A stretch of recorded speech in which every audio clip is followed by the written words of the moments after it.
Next command is mirror command. For mirror command, I create an object. I select polyline and draw one shape here. Press the escape button.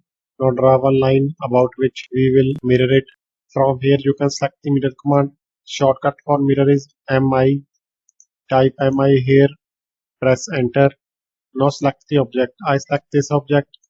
Again press enter.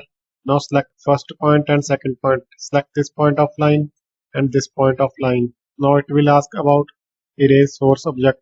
If I select yes, then it will delete this object and this will remain same. Press Ctrl plus Z. Again select mirror command. Select the object. I select this object. Press enter. Select this point and this point. Erase source object. This time I select no. If we use vertical line, then left components will be mirrored at right side and right side component will be mirrored at left side. If I use horizontal line, right click, enter and use mirror command. I select this object and this object. Press enter.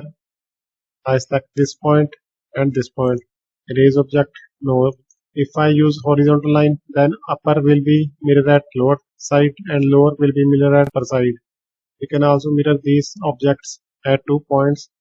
I select line, one more line, right click, enter. I select mirror object, select this object, this object, this one and this one. Press enter. Now I select this point and this point. It will mirror about these both points. Erase object, no. This is the mirror command.